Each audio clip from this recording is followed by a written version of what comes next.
Я буду собирать французский линкор «Дюнкерк». Вот, пожалуйста, что мы можем найти в коробке. Производитель называется Hobby Boss.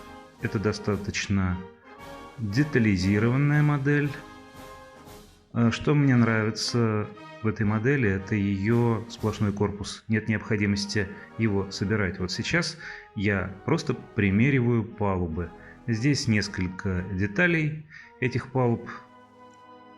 Впереди две башни главного калибра, особенность французских боевых кораблей. А вот пластиковые детали. Я неоднократно рассказывал о необходимости, вот я показываю это, ставить только одну точку соединения для того, чтобы было легче красить спреем. Как я это делаю? Очень просто. Вот здесь я покажу. Башня главного калибра имеет два соединения. Одно мы убираем. Остается одно соединение. Вот, пожалуйста. Окраска корабля. Я собираюсь использовать вот этот цвет, как темно-серый, Cure, Naval Arsenal. В общем-то, цвет этот все-таки для японских кораблей, но здесь, я считаю, он подойдет лучше. Naval Blue. Второй цвет. Вот из этих цветов я собираюсь создать реальный камуфляж времен Второй мировой войны. Сейчас я показываю, что перо руля я уже установил, хотя это делается не сразу. Обычно это предлагается сделать где-то в середине сборки корабля, но я хочу рекомендовать устанавливать вот такие вот детали на дно сразу. Собственно, вот уже начал устанавливать двигательную группу, валы, поддержки. Вот полностью все уже и установлено, включая вот эти две направляющие на дне. Почему я это делаю? Я собираюсь красить дно сразу до начала сборки верхней палубы.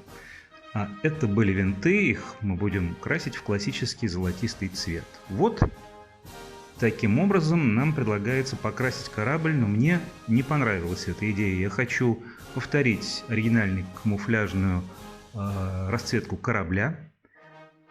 Здесь будут и темный морской синий цвет, вот сверху хорошо видно, и желтый деревянный, и, конечно же, темный серый. Вот здесь на картинке видно, как выглядит этот камуфляж. А здесь в игре World of Warships на 3D модели хорошо видно, каким образом этот камуфляж украшает корабль. Он делает корабль меньше для стороннего наблюдателя. Корабль прячется с помощью этой раскраски. Я собираюсь красить дно корабля. Видно, что здесь установлены валы, руль и направляющие. Это для того, чтобы краска легла сразу и красиво. Это достаточно удачная краска. Вот сейчас я начну действовать. Пожалуйста, сейчас я кладу слой за слоем этой краски. Рассет, она яркая, красивая, хорошее солнце, замечательное освещение, нет ветра, и вот результат. Я считаю, что краска легла идеально. Здесь я показываю, что подставка корабля покрашена в черный цвет, как и все подставки. Вот то, как выглядит корабль в момент, когда я крашу его части серым. Нос и часть кормы. А вот тут я собираюсь заняться темно-синим цветом. Здесь, вот именно здесь он ляжет в соответствии с камуфляжем. Вот то, что получилось. Морской синий Blue Navy отлично лег. Мне нравится, как это произошло. А здесь тоже необходимо тем же темно-синим. И вот шлюпки, катера, лодки. Сейчас я покажу ноу-хау, которым пользуюсь всегда. Это двусторонний скотч. Сюда я собираюсь установить эти лодки. И вот эту вот деталь, которая должна быть на палубе. Теперь я их покрашу в тот же самый морской темный синий цвет. Хорошо легла краска на палубе. Вот эта краска, называется она Тен. Она обычно используется для того, чтобы красить палубу в деревянный цвет. А вот здесь очень красиво легла темно-темно-синяя Blue Navel краска. Вот это корма. Теперь я вижу, что это была хорошая идея создать исторический камуфляж. Кое-чего не хватает сейчас. Я займусь тем, чтобы сделать ватерлинию. Корабль я пока собрал временно. Палубу я еще не приклеивал. Вот как это выглядит. Теперь я установил здесь две широкие белые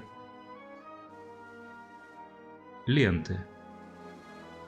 Это специальный модельный скотч.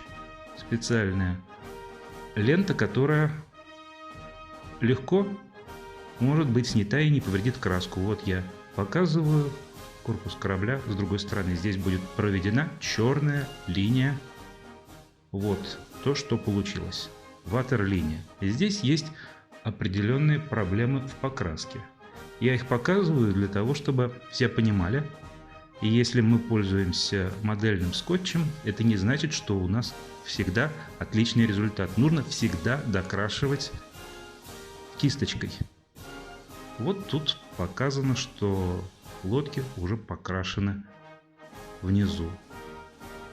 Я точно так же нанес сюда этот модельный скотч для того, чтобы красить лодки внутри в тот же самый желтый цвет Тен. Вот как они выглядят уже покрашенными. Впереди большие баркасы, затем шлюпки, паровые катера, средства спасения. Это якоря. Видно, что они чуть не докрашены внизу. Они будут установлены вот здесь. Здесь 3 точки установки. Справа, слева и впереди. Я уже установил якорные цепи. Вот. Здесь тоже должен быть якорь. На корме я тоже установил якорную цепь. И здесь есть отверстие для установки 4-го якоря. А вот здесь будут установлены винты. Вот я их уже покрасил в золотой цвет. И сейчас собираюсь их приклеивать. Палуба уже на месте. Прошу обратить внимание, как хорошо и красиво, геометрически верно легла краска камуфляжа. Вот я показываю теперь это сзади, с кормы. Вот так выглядит на сегодняшний момент корабль. А сейчас я примериваю установку его надстроек. Надо сказать, что надстройки сложной формы, и устанавливать их будет непросто. Я это вижу уже сейчас. Но сначала нужно установить детали на надстройке, поэтому я их сниму. Здесь я показываю работу с винтами. Двигатели корабля развивали скорость почти до 30 узлов на тот момент. Это было очень много. Вот они готовы, но, к сожалению, отклеился вал, и его пришлось прижать стаканом с кисточками. Здесь я показываю то ноу-хау, которым пользуюсь все время. Я беру большое количество деталей, раскладываю на чертеже. И вам рекомендую делать то же самое. Особенно если это такой производитель, как Hobby Boss. Там очень много деталей. Чтобы с ними разобраться, необходимо сразу выложить их на чертеж. Вот я уже сделал из этих деталей прожектора, зенитное вооружение, спасательные плоты и красивая, ажурная, тонкая пусковая установка для гидропланов. Я напоминаю, что мы делаем Дюнкерк, французский линкор. Все моделлеры обожают делать башни главного калибра. Здесь я показываю весь процесс. Сначала мы берем крупные детали. и выкладываем их на чертеж. А теперь я показываю, каким образом я собираю башни. Их всего две. Калибр орудий был 330 мм. Это оригинальные французские башни, четырехорудийные. Ни одна страна больше не делала кораблей с такими башнями, которые были бы только впереди. Вот обе эти башни. Сейчас я показываю чертеж, на который я выложил мелкие детали для орудийных башен и собираюсь приклеивать эти детали. Часть деталей уже приклеена, можно это увидеть. Часть деталей здесь металлическая, часть деталей здесь пластиковая. В общем, достаточно сложная работа. А теперь необходимо подкрасить те места, где видно, краска пропала. Вот сейчас я пытаюсь показать, где она случайно стерлась, краска. Вот так вот я зажимаю эту орудийную башню и подкрашиваю проблемные места. Вот здесь и здесь. Самое главное здесь было ее зафиксировать. Вот так. Вот поддерживающие фермы для шлюпок. Я их потихоньку собираю. Они уже покрашены. А вот здесь вот паровые катера уже расположены на этих поддерживающих конструкциях. Вот я их все и доделал. А здесь я показываю две башни дальномеров, очень большое количество мелких деталей на них. Они сложные в работе. Вот это была большая башня. Эта башня несколько меньше размером. Здесь тоже большое количество сложных деталей. А это мачта. Мачта с лестницей, которая встала несколько криво. Это была моя ошибка. Я показываю палубу корабля. Вот она. Собираюсь начать работать с ней. Вот здесь шлюпбалки, которые нужно было приклеить по технологии сразу. Я этого делать не люблю, потому что такие вот мелкие конструкции в процессе монтажа крупных деталей часто могут отломаться. Вот тут я снова выкладываю на чертеж мелкие детали. Это очень удобно. Если детали все выложены, ты точно знаешь, какую ты уже поставил деталь, какую ты еще не поставил. Вот они уже установлены, и здесь видны огрехи краски. Где-то пятна, где-то белые точки. Сейчас, после установки деталей, я буду их докрашивать. Вот уже установлены малые лодки. А это большие лодки вместе с деталями, которые будут устанавливаться во вторую очередь. Здесь флагшток корабля и трапы. Трапы будет делать достаточно сложно. Вот это вот один, а здесь еще два. Это непростая работа, это сложная детализированная модель корабля. Флагшток. Я пытаюсь устанавливать флагшток в конце работы, но здесь по технологии требуется это сделать в середине. Почему? Потому что точно так же, как и вот эти вот шлюпбалки с установленными шлюпками, флагшток может отломаться. Вот я показываю уже установленные башни главного калибра. Они замечательно выглядят. Я продолжаю работать с палубой. Установлены лодки. Лежат якорные цепи. А сейчас я показываю 130-миллиметровые скорострельные орудия среднего калибра. В башнях по 4 ствола. Снова пользуюсь тем же приемом, снова выкладываю мелкие детали на чертеж. Это гнезда для пулеметов ПВО. Это сделанные раньше 4 прожектора, которые будут установлены вот здесь, на этой надстройке. Показываю некоторые проблемы, которые всегда возникают в процессе сборки сложных деталей. Это видно. Здесь краска либо ложится плохо, либо стирается в процессе доклеивания деталей. Вот это видно. Здесь есть проблема. А сейчас я покажу, как они решаются. Нужно всегда докрашивать. Сложные детали требуется докрашивать после окончательной сборки. Вот здесь вот была белая часть. Металлические части я всегда крашу по второму разу кисточкой. Вот это стрела крана. Здесь я показываю, что собираюсь делать дымовые трубы корабля.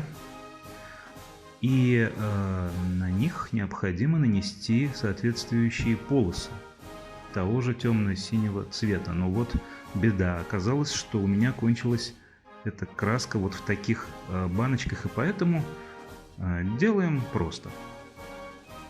Сюда, в эту пробку, можно набрызгать спрей. И теперь у меня есть краска, и я могу работать кистью. А вот тут я показываю, что уже сделано. Эти полосы уже нарисованы. Я снимаю белые ленты, и оказывается, что краска сумела пролиться. Значит, нужно докрашивать, точно так же докрашивать кисточкой. Итак, вот все детали этой страницы. Замечательно выглядят. Вот только здесь эти патрубки, они остались серыми, их нужно докрасить в черный цвет. Я сейчас это сделаю. После того, как я докрасил патрубки, я хочу показать собранные башни, собранную пусковую стрелу катапульты, надстройки, мачты. Все это я буду устанавливать на корабль очень скоро. А пока я показываю, что мы делаем Дюнкерк, французский линкор. Вот большое количество металлических деталей. Сейчас по технологии необходимо установить леерное ограждение и вот эти части надстройки. Мачта. Леерные ограждения мы будем приклеивать. Вот такой клей у меня для них сегодня есть. Следующая страница — это окончательная сборка корабля. Вот собранная надстройка. Она, как я и говорил, уже достаточно сложной формы, на ней большое количество мелких деталей. Я, в общем и целом, доволен, как у меня она получилась. Но и здесь нужно немного докрашивать. Итак,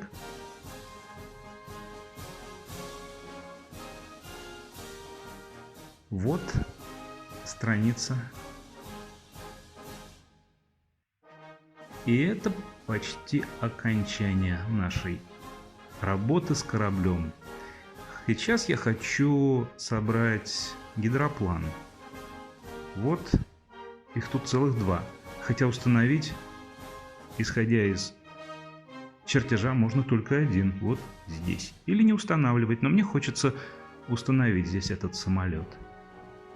Вот, я сейчас начал сборку. Я хвостовое оперение приклеил его необычный двигатель, который находится наверху. Вот здесь лежат крылья. А вот это его винт. Я даже покрасил его в черный цвет, совсем маленький винт.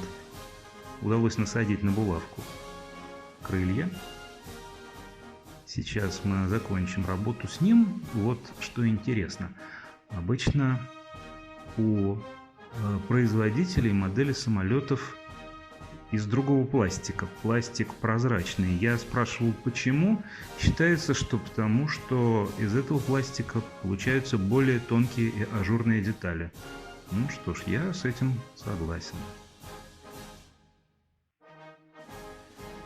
Я собираюсь заняться окончательной сборкой корабля.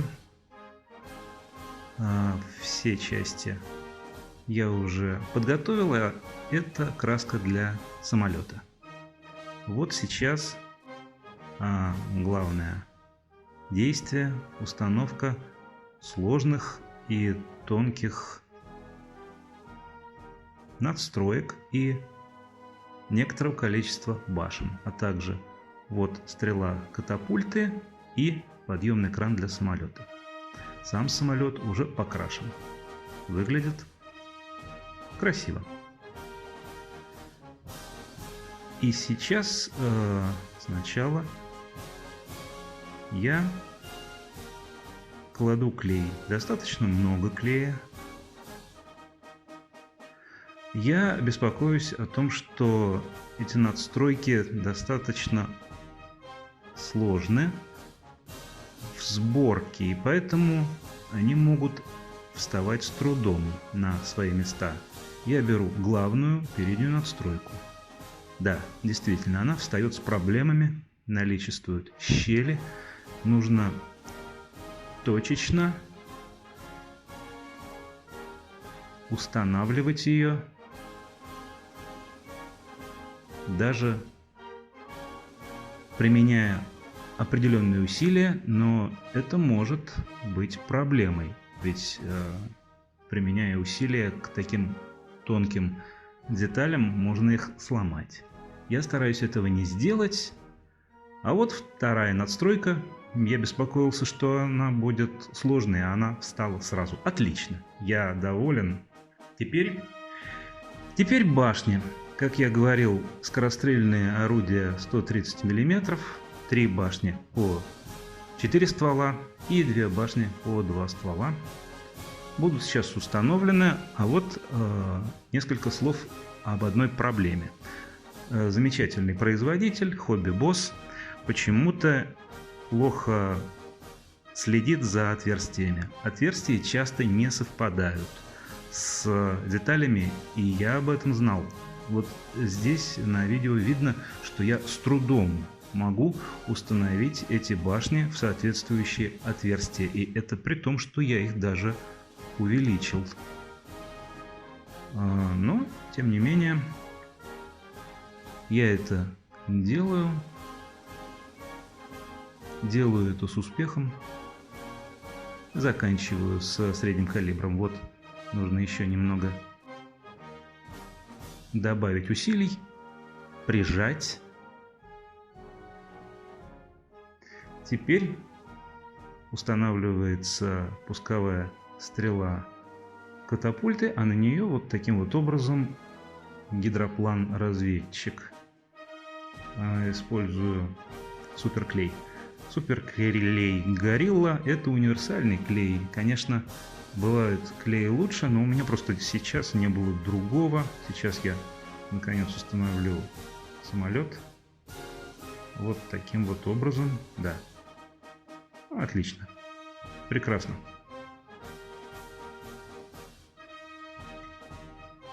А вот эта часть мачты все-таки сломалась в момент установки надстройки.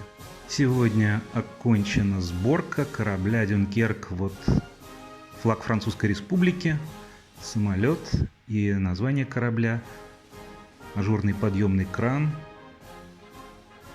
Вот та самая лестница. Вообще таких кораблей было создано 2 в 1935 году. Дюнкерк и в 1936 году Страсбург.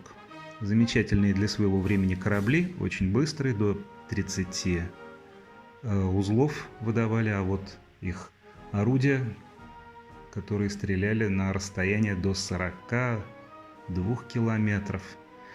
К сожалению, корабль никак себя не показал во время Второй мировой войны, а в 1942 году в Тулоне он был затоплен. Но у меня есть его модель, замечательный красивый корабль. Послушаем Марсельезу.